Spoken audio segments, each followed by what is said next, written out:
మిత్రులారా, పాత్రికేయ మిత్రులందరికీ నమస్కారం. ఇక్కడ దాకా వచ్చినందుకు.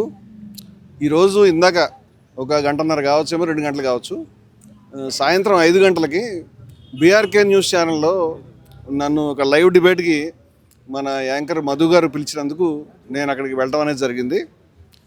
అదే డిబేటు అంటే మతానికి సంబంధించి ఏ విధంగా రాజకీయ పార్టీలు అబ్యూజ్ చేస్తున్నాయనే విషయం మీద డిబేట్ ఉంటుందని నాకు చెప్పారు. ఆ సబ్జెక్ట్ నేను ఎప్పటి నుంచో మాట్లాడడం, బీఆర్కే కూడా చాలాసార్లు వెళ్ళడం వల్ల నేను చాలా ధైర్యంగా నమ్మకంగా అక్కడికి వెళ్ళడం అనేది జరిగింది.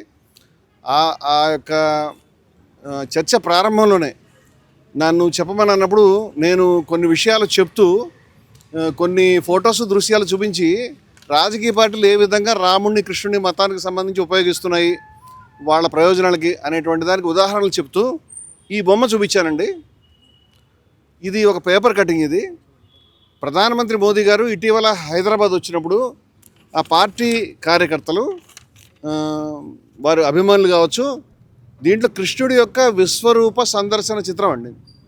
దాని ప్లేస్లో కృష్ణుడికి అనేక ముఖాలు ఉన్నట్టుగా ఉంటుంది. నేను Hindus for plurality and equality సంస్థ ప్రధాన కార్యదర్శిగా, గౌరక్ష సేవా సమితి యొక్క అధ్యక్షునిగా, హిందుస్థానీ గౌరక్ష సమితి యొక్క అధ్యక్షునిగా, జయభారత్ యొక్క జాతీయ ప్రధాన కార్యదర్శిగా నేను ఆ చర్చలో పాల్గొంటున్నాను. అంచేత హిందువుల మనసులో ఏ విధంగా గాయపడ్డాయి, నేను హిందువులకు సంబంధించి చాలా కార్యక్రమాలు, హిందూ సమ్మేళనాలు చేయడం కానీ, మా కార్యాలయంలో ఎల్బీ నగర్లో నెల నెల హిందువులకు సంబంధించి సనాతన కాహళి పేరు మీ ప్రసంగాలు ఏర్పాటు చేయడం కానీ, అన్నమయ్య ఇల్లు తిరుపతిలో కూలిపోయింది అనేటువంటి బాధలో 11.5 లక్షల మంది భక్తుల సంతకాలు సేకరించి ఆ భక్తుల సంతకాలతో రథయాత్ర చేయించే విషయంలో కానీ, కాశీనాయ అనే యొక్క క్షేత్రం కూలిపోయినప్పుడు కడప జిల్లా కలెక్టరేట్ని ముట్టడించే విషయంలో కానీ, అనేక విషయాల్లో మా సంస్థ, అన్నమయ్య కళాక్షేత్రం మా సంస్థ లీడ్ తీసుకొని అనేక సందర్భాల్లో మేము పనిచేస్తాం. చాలా హిందూ కార్యక్రమాలు చేస్తున్నాం. జిఆర్ స్వామి గారి ఆశ్రమంలో కూడా ఒక పెద్ద సభ, హైందవ భక్తి కళా సమ్మేళనం ఏర్పాటు చేసి నేను అధ్యక్షత వహించడం జరిగింది. స్వామివారు పాల్గొన్నటువంటి కార్యక్రమంలో. అలాగే అనేక మంది హిందూ పెద్దలు మా సభల్లో, మా కార్యక్రమాల్లో పాల్గొంటూ ఉంటారు. అందువల్ల హిందువుల మనసులు గాయపడినప్పుడు మేము మాట్లాడతాం. అంచేత రాముడికి సంబంధించి మోదీ గారు దారి చూపిస్తున్నట్టు, రాముడి మీద మోదీ గారు మీద రాముడే తలవాల్చి పడుకున్నట్టు, అలాగే ఫ్లెక్సీలు, కటౌట్లో రాముడిని, మోదీని కలిసి వాడడం, అదేవిధంగా హర్ హర్ మోదీ, ఘర్ ఘర్ మోదీ అంటే హర్ హర్ మహాదేవ నినాదానికి బదులు, అంటే మనం ఇక్కడ ఏడుకొండలవాడ వెంకటరమణ గోవింద అని అంటాం కానీ దాని ప్లేస్లో మరొక రాజకీయ నాయకుల పేరు పెట్టాం. అదేవిధంగా హర హర మహాదేవ్ అనేటువంటి స్లోగన్లో హర్ హర్ మోదీ, ఘర్ ఘర్ మోదీ అని వాడడం, ఇలాంటి విషయాల పట్ల నేను అభ్యంతరం వ్యక్తం చేస్తూ పిక్చర్లు చూపిస్తున్నప్పుడు ఈ పర్టికులర్ పిక్చర్ చూపించారండి. హైదరాబాద్లో కృష్ణుడి యొక్క విశ్వరూప సందర్భంలో భగవాన్ శ్రీకృష్ణ పరమాత్ముని యొక్క కోట్లాది మంది భక్తుల యొక్క ఆరాధనీయమైనటువంటి వ్యక్తి యొక్క ఆ శ్రీకృష్ణుని యొక్క దేవునిగా భావించేటువంటి కోట్లాది మంది భక్తులు కూర్చేటువంటి ఆ చిత్రపటంలో కృష్ణుని యొక్క శిరస్సుని తొలగించి ఆ ప్లేస్లో మోదీ గారి శిరస్సు పెట్టడం అనేది మా మనసుని కలిచివేసింది. దీన్ని నేను ఖండిస్తున్నాను. ఆ సమయంలో నా ముందు కూర్చున్నటువంటి కశ్యప్ రెడ్డి అనేటువంటి వ్యక్తి, ఆయనతో నాకేం పూర్వపరిచయం కూడా లేదు. ఆయన ఒక్కసారిగా లేచి నా పైన దాడి చేసి చెప్పుతో పదే నన్ను ఇక్కడ కొట్టి చంపేస్తానని గట్టిగా అరవడం అనేది జరిగింది. అది వేలు చూపిస్తూ ఆ తర్వాత కూడా చాలా బలంగా కొట్టాడు. ఆయనని యాంకర్ మధు గారు, అదేవిధంగా చర్చలో పాల్గొన్నటువంటి తిరుపతి రెడ్డి గారు, బీజేపీ పార్టీ ప్రతినిధి, నా మిత్రులు వారు, అదేవిధంగా అక్కడ ఉన్నటువంటి సిబ్బంది చాలామంది ఆయనను అడ్డుకొని ఆపకపోయి ఉంటే కనుక అతను దాడి ఆపే విధంగా లేడు. అతను పదే నా మెడభాగంలో, నా సమస్య ఏంటంటే ఇక్కడ నాకు సర్జరీ చేయించుకోవాలి ఇమీడియట్గా. నాకు కార్డ్ కంప్రెషన్ అనేటువంటి సమస్య ఉన్నది. దాన్ని కంప్రెసివ్ మైలోపతి అంటారు వైద్య పరిభాషలో. దాంతో నేను సఫర్ అవుతున్నాను. ఎందుకంటే ఒక నెర్వ్ ప్రెస్ అవుతూ ఉంటుంది, దానికి సంబంధించి నాకు పెయిన్ ఉంటుంది. అక్కడ అతను నన్ను తీవ్రంగా పదే కొట్టడం, ఆ తర్వాత కూడా అందరు సిబ్బంది ఆయనని సారీ చెప్పమంటే సారీ చెప్పను, చంపేస్తానని చెప్పడం అనేది గట్టిగా అరవడం అనేది జరిగింది. చర్చకు వచ్చింది, చర్చల్లో అభిప్రాయాలు చెప్పడానికి కానీ ఎవరినైనా కొట్టుకోవడానికి, చంపుకోవడానికి కాదు అని అతనికి నాగరికమైన భాషలో ఏ విధంగా చెప్తున్నప్పటికీ కూడా అతను వినే పరిస్థితిలో లేడు. గతంలో కూడా ఆ వ్యక్తి బీఆర్కే ఛానల్లోనే 1-2 సార్లు చర్చలకు రావటం, అంతకుముందు గోవుకు సంబంధించిన చర్చ జరుగుతున్నప్పుడు బలంగా అతను చేతులు చూపిస్తూ మా వైపు నరికేస్తా, చంపేస్తా అని మాట్లాడినటువంటి సందర్భాలు కూడా గతంలో జరిగినాయి. అంతకుముందు కూడా మళ్ళీ మరొక చర్చలో ఆన్లైన్లో పాల్గొన్నప్పుడు కూడా ఇదే ధోరణి అతను కనపరచడం అనేది జరిగింది. ఇది ఏదో చెప్తున్నాడులే కానీ భౌతికంగా దాడి చేస్తాడని, అది కూడా కోట్ల మంది, లక్షల మంది చూసేటువంటి లైవ్గా టీవీలో ప్రోగ్రామ్ అవుతున్నప్పుడు దాడి చేస్తాడనేది ఊహించిన విషయం. ఈ విధంగా బరి తగ్గించి దాడి చేయడానికి అతనికి మరి అటువంటి వ్యక్తి ఏ రాజకీయ పార్టీని కానీ, ఏ విలువల్ని కానీ, ఏ మతాన్ని కానీ, ఈ వ్యవస్థను కానీ, మన మతంలో పరిత్యాగం ఉంది, మన మతంలో విద్వేషరాహిత్యం ఉంది, హిందూ మతంలో కరుణ ఉంది, పరిత్యాగం ఉంది, నిర్మోహత్వం ఉంది, ఎన్నో గొప్ప విలువలు ఉన్నాయి. అటువంటి మతంలో ఉంటూ పక్క మనిషిని ద్వేషించి అసహనంతో మండిపడుతూ ఎవరినైనా కొడతాను, అది టీవీ ఛానల్ అయినా సరే కొట్టి చంపేస్తాను అనేటువంటి ధోరణిలో ఉన్నటువంటి వ్యక్తులు మతాన్ని ఏ విధంగా రిప్రజెంట్ చేస్తారనేది నాకు అర్థం కావట్లేదు. ఈ దాడిని తీవ్రంగా మేము ఖండిస్తున్నాం. అదేవిధంగా హిందువులు ముఖ్యంగా ప్రజలంతా కూడా దీన్ని తీవ్రంగా ఖండించాలని, నేను ఏ రాజకీయ పార్టీకి అనుకూలం కాదు, ఏ రాజకీయ పార్టీకి వ్యతిరేకం కాదు, క్లీన్ రికార్డు ఉన్నటువంటి వ్యక్తులు. మేము ఏ రాజకీయ పార్టీకి అనుకూలంగా ఎప్పుడూ లేము. అంచేత రాజకీయ బ్రాండ్ మా మీద వేస్తే కుదరదు, ఏ రాజకీయ పార్టీకి వ్యతిరేకంగా కూడా లేము. అంచేత కొన్ని విలువల గురించి మాత్రమే మాట్లాడుతున్నాం మేము. ఇటువంటి పరిస్థితుల్లో అతను బయటకు వచ్చినప్పుడు మళ్ళీ కూడా అతన్ని లోపలికి పిలిచే ప్రయత్నం జరిగింది. అతను సారీ చెప్తానని మళ్ళీ టీవీ స్టూడియోలోకి రావటం, వచ్చిన తర్వాత మళ్ళీ అదే ధోరణిలో వేలు చూపిస్తూ బెదిరించడం, మళ్ళీ చంపుతానని కొడతాను అనేటువంటి పద్ధతిలోనే మాట్లాడడం అనేది చూసి దాన్ని లైవ్ ఆఫ్ చేసి ఆయన్ని బయటకు పంపించడం అనేది జరిగింది. అక్కడ కూడా అతను చాలా దుర్భాషలు ఆడినట్టుగా నాకు తెలిసింది. ఆ వ్యక్తి నుంచి మాకు ప్రాణాలకు ముప్పు ఉంది. ఈ రకంగా కార్యకర్తలు తయారు కావటం, ఈ రకంగా అనేక మంది రోడ్ల మీద అంటే బహిరంగంగా ఒక టీవీ ఛానల్ యొక్క లైవ్ డిబేట్లోనే ఒక మనిషిని కొట్టి చంపే ప్రయత్నం జరుగుతున్నప్పుడు, మరి అది కూడా ఒక సంస్థ, హిందూ సంస్థకు అనేక కార్యక్రమాలు, హిందూ సమ్మేళనాలు నిర్వహించినటువంటి మా రికార్డులను చూపిస్తాం. హిందూ సమ్మేళనం నిర్వహించిన వ్యక్తికి ఒక బయట ఛానల్స్లోకి వెళ్ళి మాట్లాడుతున్నటువంటి నేను ఒక రచయితని, ఎంతో కొంత మంచి పేరు ప్రతిష్ట ఉన్నటువంటి వ్యక్తి మీద అందరి ముందు ఈ సమక్షంలో దాడి చేయడానికి ప్రయత్నం, దాన్ని కొట్టి చంపుతానని చెప్పేటువంటి విధానం జరుగుతున్నప్పుడు రాష్ట్రంలో ఎక్కడ రక్షణ ఉంటుందో? ఇటువంటి వ్యక్తుల్ని పౌర సమాజం దూరం పెట్టాలి, ప్రజలు దూరం పెట్టాలి. అటువంటి వ్యక్తిని కఠినంగా ఆ వ్యక్తి మీద నాకు ఎటువంటి కోపం కానీ, ఎటువంటి ద్వేషం కానీ వ్యక్తిగతంగా ఏమీ లేవు. కానీ కొన్ని విలువలకు సంబంధించిన మనం పనిచేస్తున్నప్పుడు ఇటువంటి వ్యక్తుల్ని బయట అలౌ చేస్తే కనుక సమాజం అనేది చాలా ఇబ్బంది పడుతుంది, చాలా తీవ్రమైనటువంటి పరిస్థితి వస్తుంది అనేటువంటి అభిప్రాయంతో ఈరోజు నేను పోలీస్ స్టేషన్లో ఇక్కడికి వచ్చి బంజారాహిల్స్ పోలీస్ స్టేషన్లో కంప్లైంట్ చేయడం జరుగుతుందండి. దీనికి సంబంధించి రేపు ఒక ప్రెస్ మీట్ కూడా కండక్ట్ చేస్తాము. దానికి సంబంధించి మిత్రులందరూ కూడా పిలుస్తామండి. థ్యాంక్ యూ మీరు ఇక్కడ దాకా వచ్చినందుకు. పోలీస్ అధికారులు ప్రస్తుతం డాక్టర్ గారి దగ్గరికి వెళ్ళి మెడికో లీగల్ కేసు కాబట్టి దీని మీద మీరు ఒకసారి ఉస్మానియాకి కూడా వెళ్ళమని చెప్పారు. అక్కడికి వెళ్తున్నాను నేను. అక్కడికి వెళ్ళి నా పాత ఎక్స్రేలు అని కూడా తీవ్రమైనటువంటి పరిస్థితి నాకు ఉంది, అది వారికి నేను వివరిస్తాను. ఇప్పుడు నా చేతిలో కూడా చూపించలేను.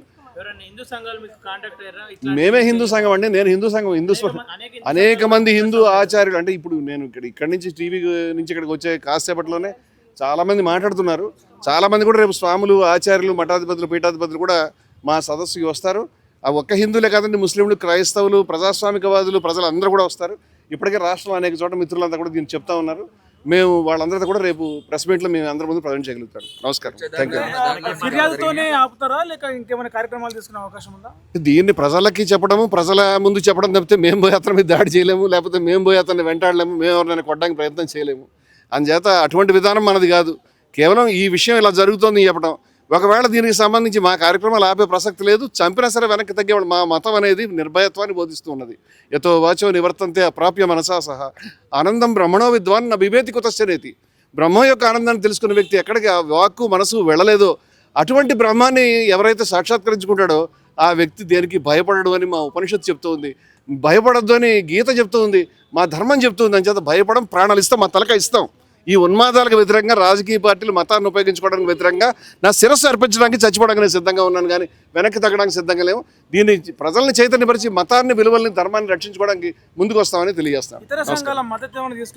ఇతర సంఘాల మద్దతు ఎవరిస్తే వాళ్ళది ఖచ్చితంగా తీసుకుంటామండి. ఎందుకంటే రాష్ట్రంలో ఉన్నటువంటి దీన్ని మానవత్వంలో ఎవరైనా ఖండిస్తారని నేను అనుకుంటున్నాను. ఖచ్చితంగా దీన్ని తీసుకుంటాం. ఇటువంటి ఎలిమెంట్స్ ఎవరైతే ఉన్నారో వాళ్ళ రాజకీయాల నుంచి, పార్టీల నుంచి, సంఘాల నుంచి, పౌర జీవితం నుంచి, ప్రజా జీవితం నుంచి దూరం చేయడానికి ఎటువంటి ప్రయత్నం చేయాలో దీన్ని పరిశుద్ధం చేయడానికి ఆ ప్రయత్నాలన్నీ చేస్తామని ఖచ్చితంగా తీసుకుంటాం.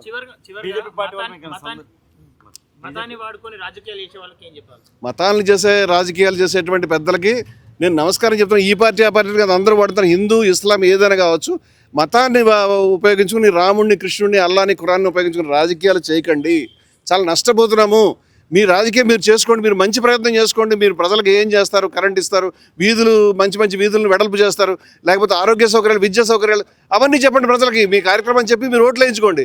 కానీ ఎట్టి పరిస్థితులు రాముడి పేరు మీద, కృష్ణుడి పేరు మీద, ఖురాన్ పేరు మీద, అల్లా పేరు మీద ఓట్లు అడిగే ప్రయత్నం చేయొద్దు. ఈ రాజకీయాలకు మతాన్ని చొప్పించొద్దు. మతం, రాజకీయాలు వేరుగా ఉండాలని ఒక మత సంస్థగా, ధార్మిక సంస్థగా నేను కోరుకుంటున్న విషయం ఎట్టి పరిస్థితుల్లో కూడా రాజకీయాలు మతానికి దూరంగా ఉండాలని విజ్ఞప్తి చేస్తున్నాను. మీరు బీజేపీ పార్టీ అంటున్నారు. రాజకీయ పార్టీ ఉందనుకుంటున్నారా? ప్రస్తుతానికైతే నేను ఆ విషయం చెప్పలేనండి. ఎందుకంటే పోలీసుల వారి దర్యాప్తులో తెలియాలి ఆయన ఏ పార్టీ కార్యకర్త, ఎవరికి సంబంధించినటువంటి వాడు నాకైతే పూర్తి అవగాహన లేదండి. నేను ఆయన్ని గతంలో కూడా బీఆర్కే న్యూస్లో 1-2 డిబేట్స్లో చూసా, కానీ ఆయన వేరే బోట్స్ నేను ఆ రోజు తెలుసుకోలేకపోయాను. కశ్యప్ రెడ్డి అనే పేరు మాత్రం తెలుసుకున్నాను. కొన్ని కోట్ల మంది దేవునిగా పూజించే కృష్ణుడిని తలకాయ అని ఏకవచనంతో సంబోధించడానికి దాడి జరిగిందని చెప్పేసి ఇప్పటికే సోషల్ మీడియాలో కొన్ని పోస్టులు. నేనేమంటే కృష్ణుని తలకాయ అంటే కృష్ణుడిని అవమానించడానికి కాదు, కృష్ణుడికి జరిగిన అవమానాన్ని చెప్పడానికి. శిరస్సు తలకాయ ఇవన్నీ కూడా తెలుగు పదాలండి, దాంట్లో బూత్ కానీ తిట్టు కానీ ఏమీ లేదు. అది కృష్ణుడిని అవమానించే ఉద్దేశం లేదు. నేను కృష్ణుడిని చాలా అభిమానించి గౌరవించి ఆ విలువల గురించి నిలబడేటువంటి వ్యక్తులం మేము ఎవరైనా కూడా. అంచేది కృష్ణుడి మీద అవమానం మీద ఆయనకి బాధగా అనేది ఉంటే ఈ బొమ్మ చూసిన వెంటనే అతను చలించిపోయి ఇటువంటి దుర్మార్గం మనం ఎవరైనా కూడా ఖండించాలి, ఎవరు కూడా రానివ్వకూడదు అనే ఉద్దేశంతో అతను కావాలని దాడి చేసి నేను అనుకుంటున్నాను. ఎందుకంటే చాలా రోజుల నుంచి అతను టీవీ డిబేట్స్ చూస్తున్నప్పుడు చంపేస్తాను నరికేస్తాను మాట స్పష్టంగా చెప్తున్నాడు. అతను ఇవాళ రావటమే బహుశా ఈ ఉద్దేశంతో వచ్చాడని నేను అనుకుంటున్నాను. నా మాట వినండి, కృష్ణుడి మీద అతనికి ఏమాత్రం ప్రేమ ఉన్నా కృష్ణుడి యొక్క శిరస్సు బదులు మోదీ శిరస్సు ఉంచినటువంటి చిత్రాన్ని అతను తీవ్రంగా ఖండించి ఉండాల్సింది. దీనికి బీజేపీ కానీ మోదీ కానీ బాధ్యులు నేను అనుకోవట్లేదు.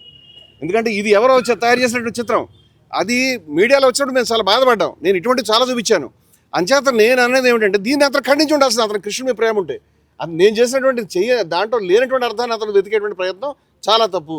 నేను కృష్ణుని అవమానించే ఉద్దేశంతో మాట్లాడలేదు. కృష్ణ పరమాత్మకు జరిగినటువంటి అపచారాన్ని బయటకు చెప్పే ఉద్దేశంలో మాట్లాడుతాను. It is very clear.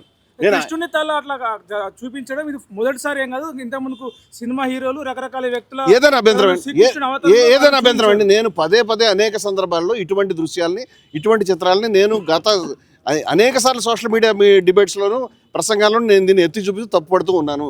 అది ఎక్కడ ఎవరు చేసినా అభ్యంతరకరమే. ఇవాళ కొత్తగా జరిగిందని నేను అనట్లేదు. హిందూయిజాన్ని కాపాడదలుచుకునే వాళ్ళు వాళ్ళ యొక్క వాదనని వినిపించడం ద్వారా, ప్రజలని చైతన్యపరచడం ద్వారా, ప్రజలకి విలువలు నేర్పడం ద్వారా చేస్తారు. కానీ డిబేట్లకు వచ్చిన వాళ్ళని కొట్టడం ద్వారా, ద్వేషించడం ద్వారా, బెదిరించడం ద్వారా, బూతులు తిట్టడం ద్వారా చేయలేరు. నా అభిప్రాయం మతం ఆ విధంగా చేయడం లేదు. అంటే వాళ్ళు మన మతంలో అటువంటి దూషణ తత్వన విజుగుప్సతే, అతడు ద్వేషించడు, అద్వేష్ట మైత్ర కరుణ వచ్చాయని భగవద్గీత చెప్తుంది. తత్వన విజుగుప్సతే అని చెప్తుంది. అదేవిధంగా ఎట్టి పరిస్థితుల్లో మా విద్విషావహ అని వేదం చెప్తుంది. వేదం, ఉపనిషత్తులు, భగవద్గీత ఏవి కూడా ద్వేషించమని చెప్పలేదు. ప్రపంచంలో ద్వేషానికి వ్యతిరేకంగా ఉన్నటువంటి ఏకైక మతం హిందూ మతం. ఏ మతంలో కూడా ఇంత ద్వేష వ్యతిరేకత లేదు. ద్వేషాన్ని ప్రదర్శించే వాళ్ళు హిందువులు కాజాలరు. హిందూ ప్రతినిధులు మాట దేవుడు అతను హిందువుగానే లేడు. అతను హిందూ విలువలు అలవాటు చేసుకోవాలని నేను కోరుకుంటాను. ఇవి హిందూ విలువలు కావు. ఆ విషయాన్ని నేను చెప్పగలుగుతాను.